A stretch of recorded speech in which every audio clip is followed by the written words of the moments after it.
I love it. I love it. I love it. Look at this. This is the greatest thing I've ever seen. Hey, I'm not surprised.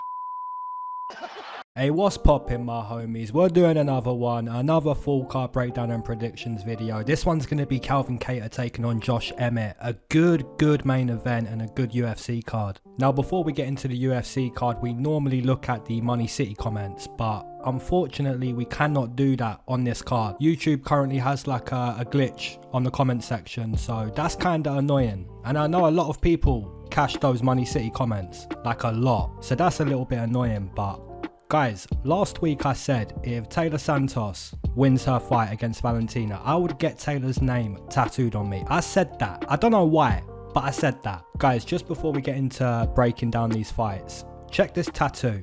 I got this tattoo like nearly 10 years ago. I got it when I was 18 years old, right? No cap, right? Halfway through that co-main event, I was literally looking at my arm like, so this is Taylor Santos. This is Taylor Santos. It all makes sense. But yeah, thankfully the mixed martial arts gods, they had me covered, right? They had me covered. They gave the win to Valentina. I'm not sure she won the fight, but yeah, they got me covered on that one. Alright, my homies, make sure you hamzat smash the like button. Let's break these fights down. Let's go. Alright guys, moving into the first matchup on this card, we've got Phil Hawes taking on Deron Winn. Will Deron win? Hey, okay. I'm going to try not to do that again on this breakdown. Alright, so speaking about Phil Hawes to start off this breakdown. You look at the UFC debut of Phil Hawes against Jacob Malkoun, you know, this was complete duration inside like 15 seconds. Then against Nasruddin Imavov, he basically showed, look, I'm going to push this guy against the fence. I'm going to out-grapple this guy, show to be stronger than the opponent. Then against Kyle Daukaus, you know, this one was quite a difficult matchup for Phil Hawes. But you could also say that it was a difficult matchup for Kyle Daukaus too. You know, 1-1 heading into the last round and Phil Hawes gets a big takedown. I remember watching that fight with one of my friends and Phil Hawes was going to the body of Kyle Daukaus and I was like, hey, Kyle Daukaus, he's weak to the body, he's weak to the body. But yeah, Phil Hawes does get the win in that fight with the takedown in the last round. Now against Chris Curtis, you know, the fight was looking okay until it wasn't okay. You know, he gets TKO'd in this fight. Now speaking about Deron Winn, the UFC debut against Eric Spicely, you know, this was a good fight, a good performance. He kind of needed to keep this fight close. You know, he's only 5'5", right? And to win, he needed to keep the fight close. And when I say close, I mean like distance-wise, right? He needs to be in the pocket, ripping to the body. And he did do that. Now against Darren Stewart, this was, you know, it was a lackluster. You could see the cardio for Deron Winn. It didn't help him win. He lost that fight. Against Antonio Arroyo, a guy who doesn't have much cardio, you know, Deron Winn was able to get multiple takedowns in that fight.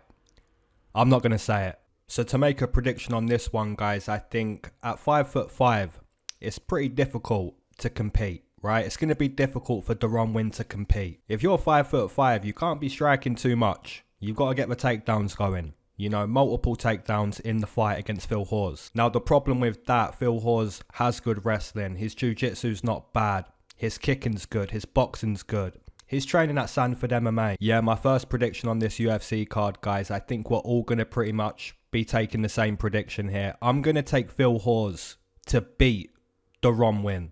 Alright guys, moving into the next matchup, Kyle Daukaus taking on Roman Dolidze. Let's speak about the whole UFC career of both fighters. Now for Kyle Daukaus, he debuted against Brendan Allen, and in this UFC debut, he kind of got beat up. He got hurt multiple times, he got out-grappled by Brendan Allen. Against Dustin Stoltzfus, this wasn't the case. He completely dominated Dustin. You know, boxing, kicking, grappling against the fence, going to the mat.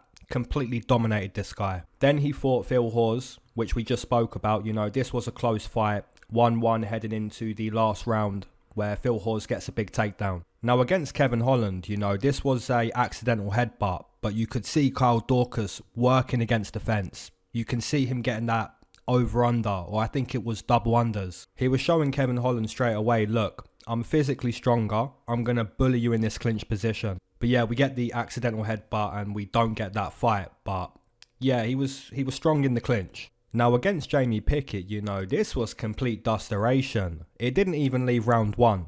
The Das Knight getting the Das. You love to see that. Now speaking about Roman Dolidze, debuted at 205 against one of the worst fighters we've ever seen in Hadis Ibrahimov. He dusted Hadis. And then he fought John Allen, which this guy was on steroids. Even having all of those pictograms though, Roman Dolidze still able to get the fight to the mat multiple times in this fight. Against Trevin Giles, you know, this one was a close fight.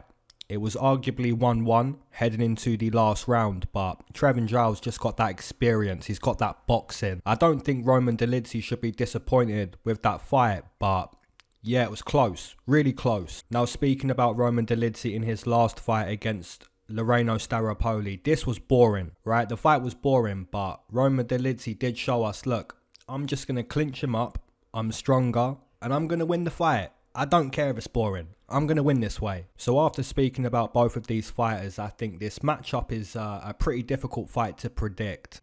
Like I just said with Roman Dolidze and Staropoli, you know, Dolidze just pushed him against the fence, and he didn't mind winning that way. Can he do that to Kyle Daukaus?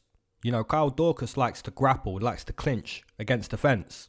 We probably get that in this matchup. But as a gambler, you have to decide, you know, what's going to happen in the clinch, what's going to happen against the fence. I think Roman Dolidze is probably going to be stronger. I'm not saying Kyle Daukaus isn't a good grappler. You know, he has good jiu-jitsu, but Roman Dolidze is strong, physically strong. And even if we go to the mat, you know, who's going to end up on top? There might be some good scrambles. Roman Dolidze likes to attack the leg. So does Kyle Daukaus. I'm going to side with the guy I believe to be physically stronger, and that's going to be Roman Dolidze. You know, if we get a lot of grappling, you may see that. You may see the physical strength of Dolidze in this fight. And he's a big underdog. Alright guys, moving into a matchup between Cody Stamann taking on Eddie Wineland. Now I'm not going to speak too much about this one. I will say Eddie Wineland got completely dusted by Sean O'Malley. He got completely dusted by John Castaneda. When you get dusted in this way, years come off your life.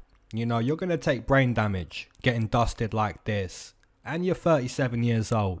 On the flip side, you've got Cody Stamann, who is, you know, a very decent wrestler, a very decent boxer who uses the boxing to set up the wrestling. You know, against Eddie Wineland, he's got to win this matchup.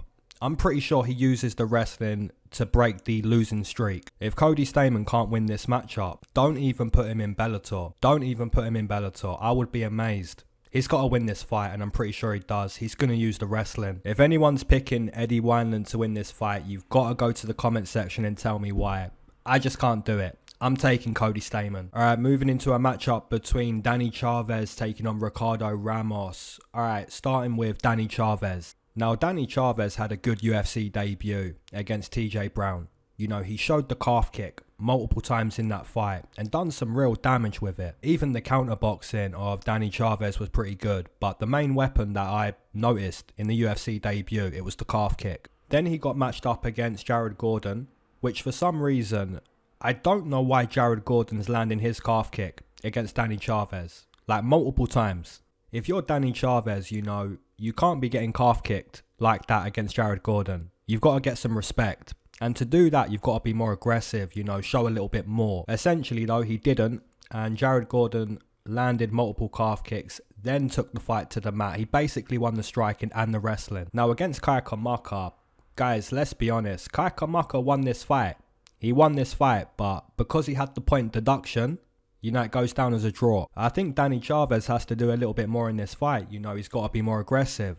Give the opponent something to respect, rather than just, you know, kind of staring at the opponent. Now, on the flip side, you've got Ricardo Ramos. He's been in the UFC for some time now. Only 26 years old, but he's had a few fights. I just want to highlight a few key moments in the career of Ricardo Ramos that highlight the fighter that he is. Against Ayman Zahabi, you know, that spinning back elbow was genuinely insane. Against Journey Newson, you know, showed a lot of kicks in that fight. Against Eduardo Garagori, it was all jiu-jitsu, right? Take the fighter to the mat, show my jiu-jitsu, show my black belt, get the win. Against Bill Algeo, you know, a lot of kicks, a lot of output. Ricardo Ramos doesn't mind kicking, right? He's a very good kicker. He's going to fire those kicks. It's clear to see that he doesn't mind grappling, right? He's going to show you that jiu-jitsu if he can get you to the mat. Now, his boxing's not like the best boxing you've ever seen, but again, he's going to show you the weapons. He's going to show you the jab, the 1-2s. He's going to fire multiple boxing combinations along with those kicks. Guys, I don't want to say like Danny Chavez has no chance in this fight. I want to say if Danny wins this fight, he's probably more aggressive with the calf kick. He's probably using the boxing a little bit more rather than waiting to counterpunch, right? He's got to change it up a little bit if he's going to win this fight. Man, I've really thought about picking Danny Chavez in this fight.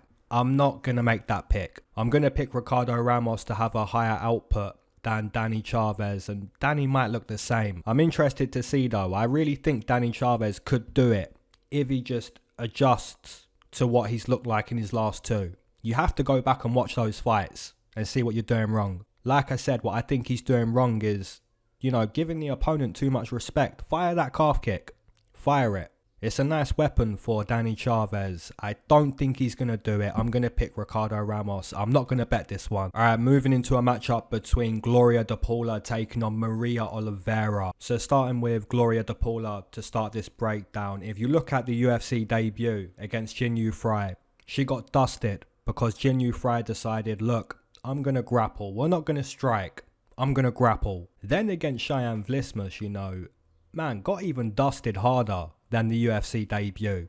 You know, tries to get up off the mat and then boom, Shadow City. Now against Diana Belbita, you know, finally Gloria de Paula gets to show us her Muay Thai striking. She gets to show her ability in this fight. And what you got to see in this fight was Gloria de Paula, she is pretty strong in the clinch. Or she was stronger than Diana Belbita against the fence. You also got to see her striking and her defensive striking, right? She didn't get head kicked trying to get up off the mat. If you look at these strikes of Diana Belbita, the punches, a lot of the time they landed on the guard of Gloria de Paula. If you're a really good boxer and you notice that the opponent's doing that, you could just add one more punch to the combination and make that last punch like a looping punch that goes around the guard. I think Diana Belbita tried that like 2 times, but no real intent to hurt the opponent. Now on the flip side, you've got Maria Oliveira. She got dusted by Tabitha Ricci in her UFC debut. I know you could say like, it's Tabitha Ricci, it's a really difficult debut, which it was,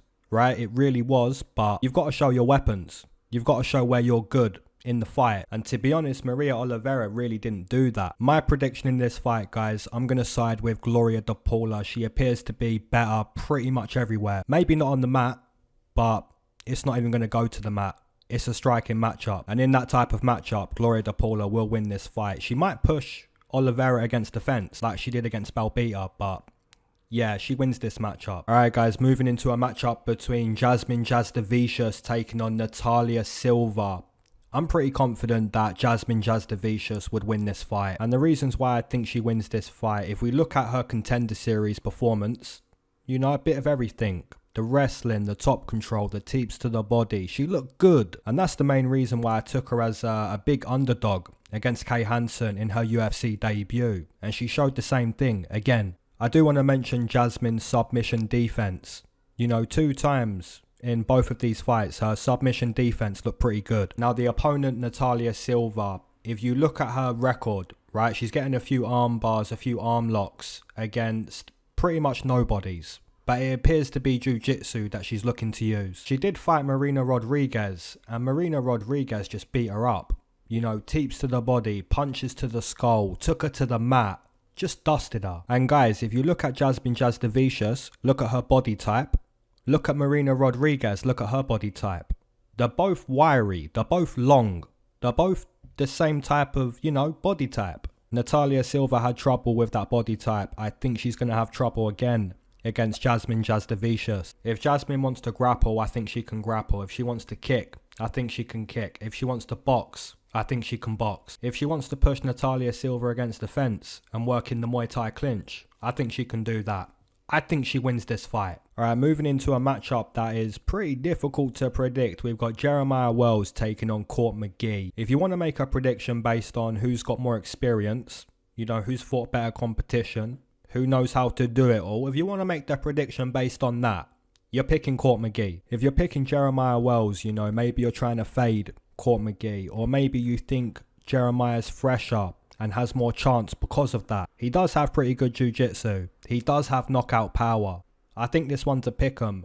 I think, you know, Court McGee could win this fight based on output, based on experience, based on, you know, being Court McGee. Jeremiah Wells completely dusted Blood Diamond, but if you take Court McGee to the mat, like I said, he knows what he's doing.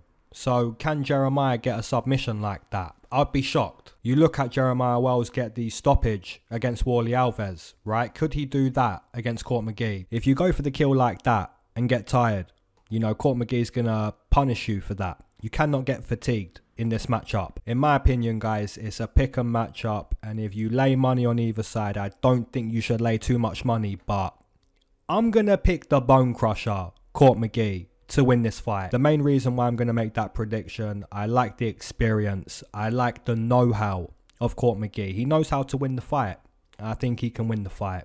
It's a good one though. It's a pick'em. Alright, moving into a matchup between Adrian Yanez taking on Tony Kelley. I really like the boxing of Adrian Yanez. Obviously, a lot of people can box, right? A lot of people can box. So what makes Adrian Yanez such a good boxer? It's the counter boxing, right? The counter punching of Adrian Yanez is literally lethal. It's insane. If you try to hurt Adrian Yanez, right, and you get it wrong, Adrian Yanez isn't looking to just get out of the way of your strikes. He's looking to fire back. You know what I'm saying, guys? Like, he's not just looking to be out the way of the strikes. He's looking to just be out the way. You know what I'm saying? The strike's going to fall just a little bit short. And then bang, I'm countering. I'm looking to knock you out. That's what Adrian Yanez is looking to do. And I think Tony Kelley understands that. And that's why Tony Kelley's going to look to grapple. You have to grapple in this fight if you're Tony Kelley. If you look at what Tony Kelley done to Randy Costa, what he done was fought at a higher pace, right? He was fighting at a higher pace,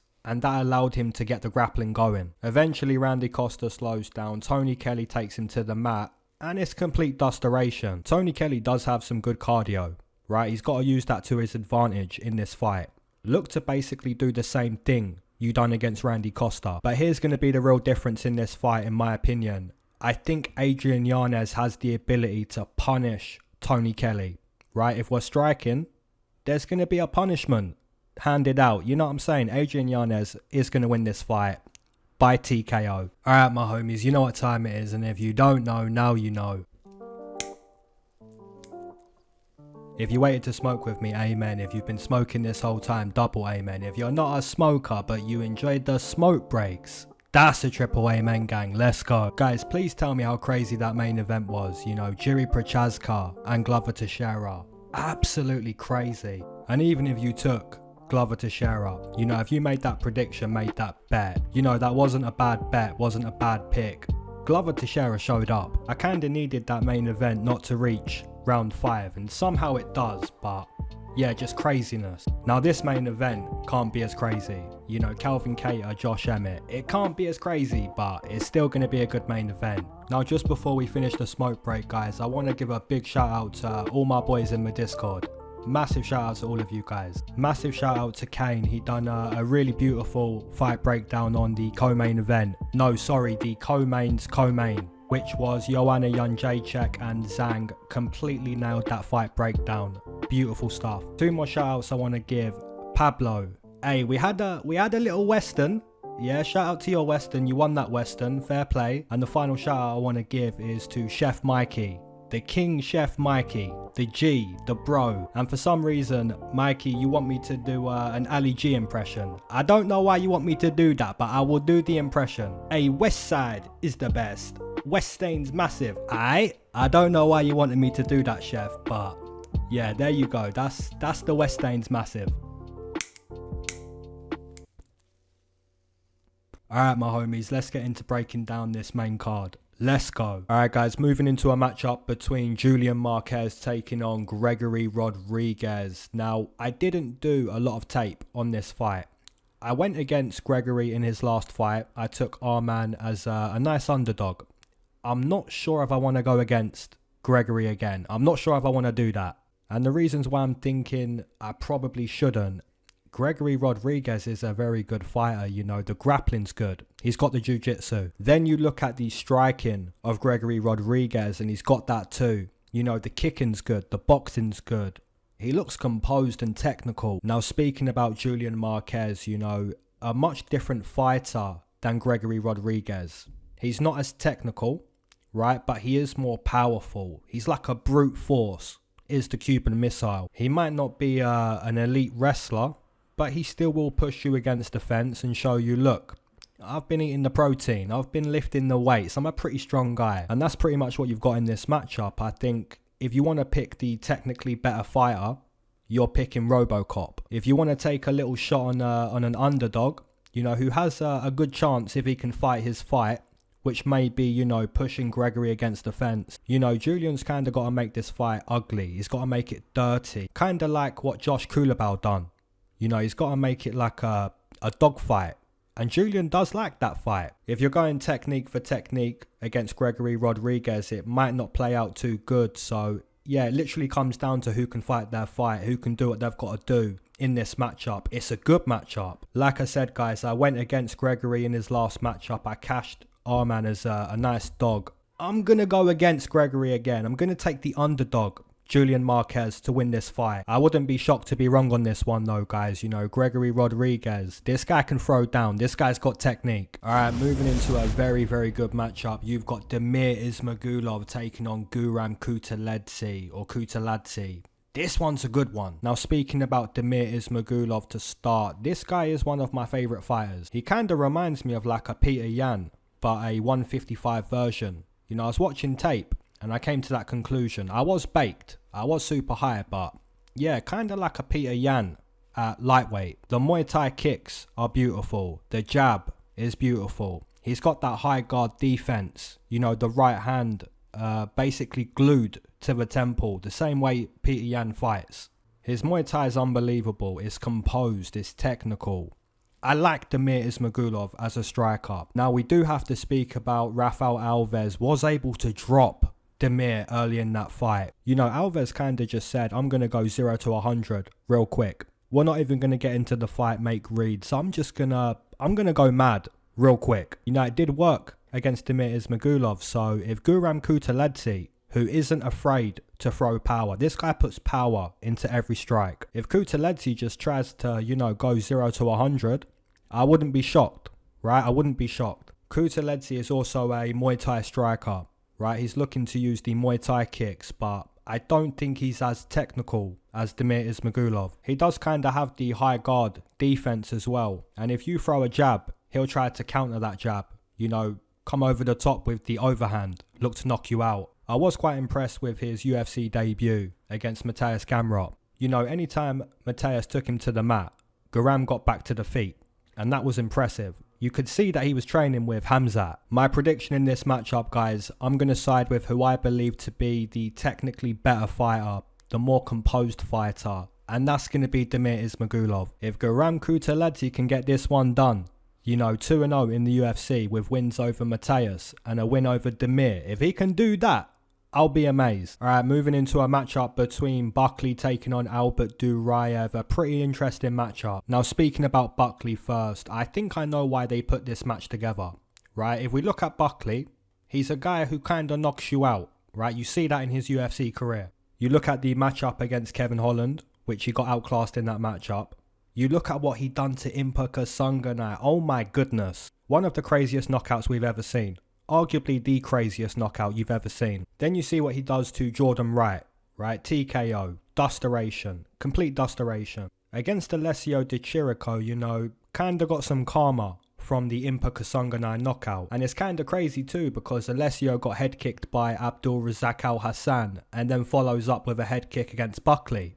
Weird simulation glitch. Now against Antonio Arroyo, this was, you know, an okay performance from Buckley. Essentially, Arroyo gassed out, right? Very tired in the last round, got knocked out. Now, the reason why they've put this match up together against Albert Duraev, if you look at what Buckley done to Abdul Razak Al Hassan, he wrestled, right? He wrestled for like 15 minutes in this fight. You know, he was striking a little bit, but what got him the win was the takedown, was the wrestling. So now the UFC's like, okay, so you're a wrestler now. Okay, let's see about that. Let's give you a wrestler in Albert Duraev. If you go back and watch Duraev against Roman Kopylov in his UFC debut, for some weird reason, the whole of round 1, no grappling, no takedown attempts from Duraev. But then you see round 2 start and Roman Kopylov drops Albert Duraev and Duraev's like, okay, let me wrestle now. I'm going to get to the wrestling. And that kind of shows you that, you know, you got signed because you're a grappler. You got signed because of your wrestling. So use your wrestling,